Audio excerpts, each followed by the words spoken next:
Thank you for the introduction, Steve. So I will try to make a little bit of sense out of how InsurTech fits into the market. I'll try to answer some questions about why are we doing certain things, what that is that we need to do in the market, talk a little bit about the product, talk a lot about customers, and try to link it to technology. But I'll start from a little bit philosophical stance. So what's insurance, and what insurance is supposed to be about, and how InsurTech and new products can bridge the gap? In the industry, we'll probably say that insurance is about pricing and managing risk. But our customers will probably think that it's more about safety and peace of mind.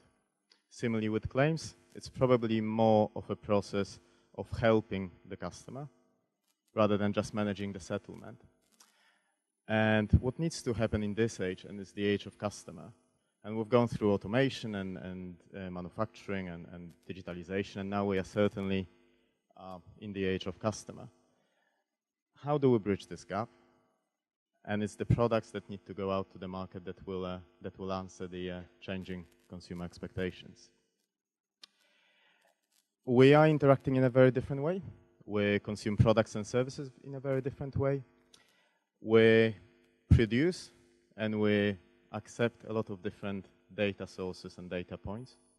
And we are far less careful about how much data we're spilling out and how much data we are using as data aggregators.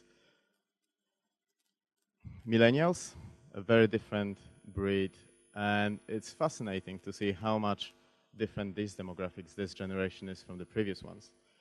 And millennials matter. I know we talk about millennials a lot, but millennials matter. The older ones are now in their 30s. They start making money, they start spending money, and we start understanding their expectations. Now we've got another 20 years of those expectations. And millennials interact in a very different way. And they want products and services right when they need them. It needs to be the market of one. It's when I need it, when I want it. Now I don't want it anymore. And now I want it again. And the product needs to fit and match those expectations. Millennials will be loyal, but you cannot advertise your way into millennials. And millennials will turn on you and complain when you get something wrong. Some survey we did last year, we do it annually. This one is on general insurance. Just a few findings to share with you. The trust level. Before we talk about customer engagement, loyalty, acceptance of our propositions, nothing happens without trust. And trust at the moment is very low. And considering that we are the business, we are the partner of our customers, and we are supposed to be there when they need us most, 70% is low. It's just about pharmaceuticals. And I would expect insurance companies to be in the very, very high 90s. Lack of trust needs to be exception, not 70%. It's a rule. It's not very emotional purchase. In APAC, 70% of people will become insurance advocates, but quite a large part of them will also walk away from insurers. We feel quite comfortably saying, yeah, that insurer is okay. But then we'll walk away because there's no emotional engagement. A couple of things which, two statistics in particular are worth looking into. Only 11% of people are satisfied with the current communication from the insurer. But 58% of people will report communication as the moment of truth. This is where we make up our minds about our insurer and say, do they actually do the job we expect them to do or not? That 11% of satisfaction is really low. On the other hand, a very large percentage of people are happy to use pure digital means to communicate with the insurer. A couple of technology and consumer trends. Somebody recently said, which I really like, that big data is not the same as having a lot of data, and it's very true. Big data is very dynamic. We need to make a lot of sense out of big data, and we want to, for the purpose of insurance and our commercial reasons, we truly want to move into predictive analytics. And saying that during the next 12 months, 10% of our customers will have some form of incident is not prediction, it's correlation. We want to make sure that we work with the type of data which enables us to determine patterns and be precise in order to be able to prevent an accident. We want to be able to influence the behavior, and that's prediction. Smart cities, talked a lot about this morning. Vehicles communicating with vehicles, vehicles communicating with infrastructure, infrastructure communicating with all sorts of sensors, wearables we are wearing at the moment, and it all becomes part of IoT. Autonomous vehicles, fascinating topic, fascinating in terms of how it changes the insurance industry, what and how we are going to insure. Some vehicle makers like Volvo already accepted liability for any accidents that the autonomous cars will cause. And there are a lot of moral issues that are worth looking into. Who will the autonomous vehicle kill? The driver or the pedestrian? And do we get to influence it, like in our sat-nav? We can have the quickest route, or the slowest, or, well, maybe not the slowest, the fastest, the shortest, the safest. Do we get to choose those settings in our vehicle, or is it predetermined in the algorithm? Do we get to modify it when you're the only driver in the car, and there are 3 kids on the road, and you don't get to, or the vehicle, the autonomous vehicle doesn't get to avoid a crash? What happens then? And is it the same calculation when your child is in the vehicle? So who decides what happens with the incident? So it's absolutely fascinating. And it links to usage-based insurance as well, because autonomous cars on their own are not going to be that much of a problem. But combination of autonomous cars and humans on the road, that's going to be interesting. Can the autonomous vehicle's algorithm predict how the human being will behave?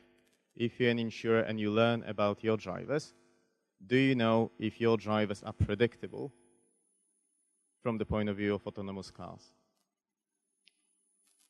And it's not motor insurance anymore, is it? It's liability. And we'll be looking into ensuring that the algorithms are reliable, that security is there. Gamification. I love gamification. Very often we say, let's do it in the second iteration. Gamification is fantastic for 2 purposes. 1, it creates engagement. 2, it enables us to influence behavior in this positive, good way where we get to ask people to behave in a different way, in a safer way, but without necessarily telling them off. Different technology trends and consumer trends. Machine learning and artificial intelligence, where we started deploying those because it's not always that we can, being humans, determine behavior and find certain links.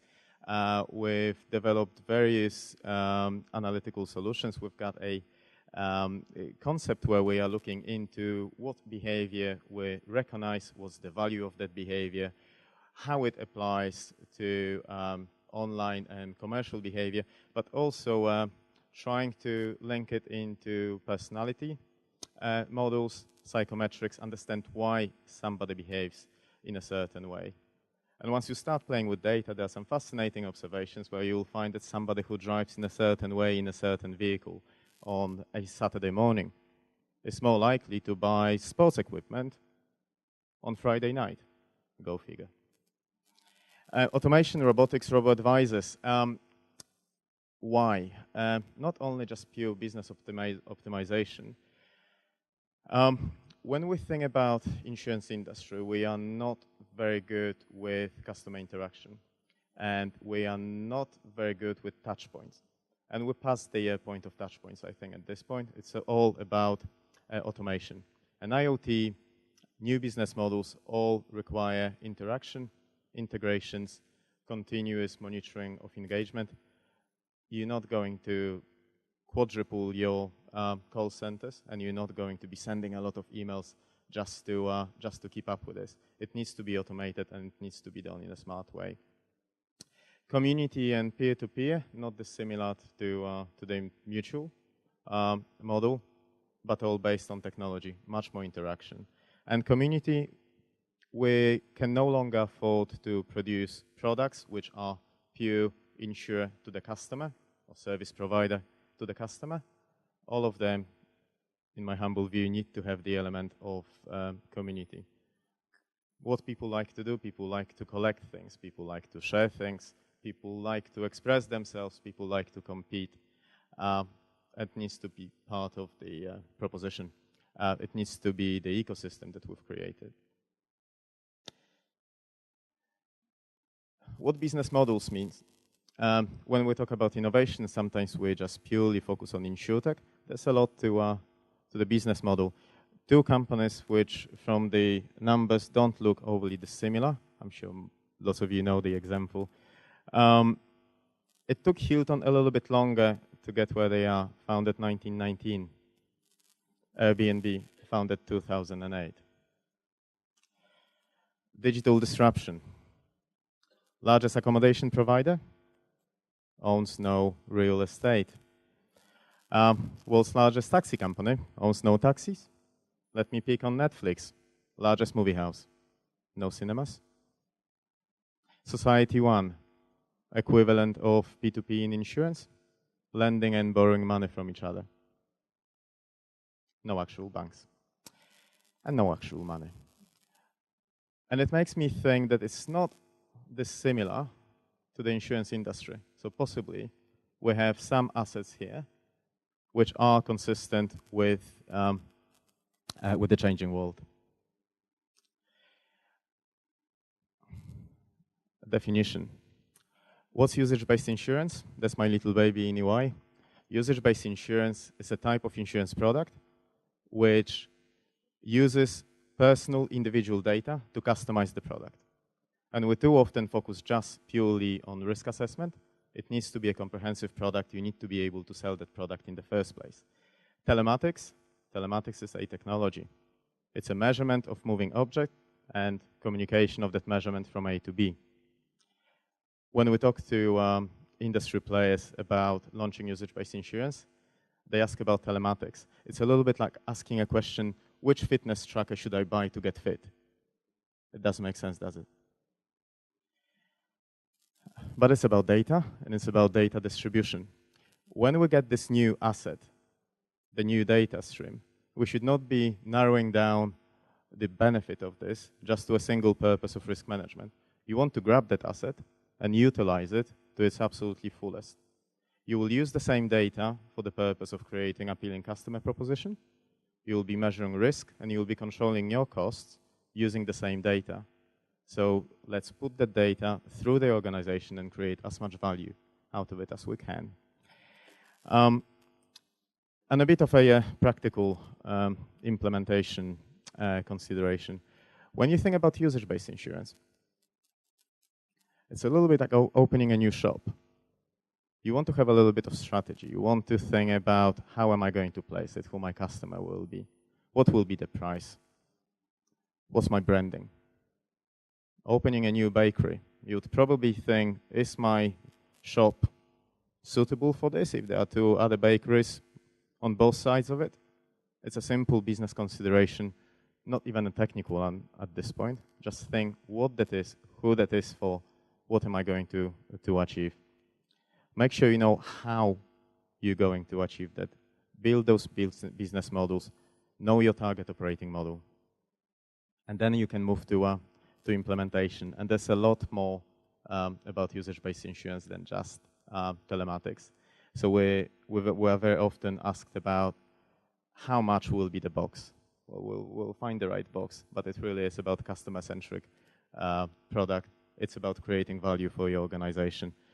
And it's a completely different ballgame once you go out there to the market and then see if it performs, if it performs, if you can sell the product, if you truly get the benefits you expected internally within the organization. And externally within within your customer group. And then all the work that you put into the strategy pays off. Thank you very much.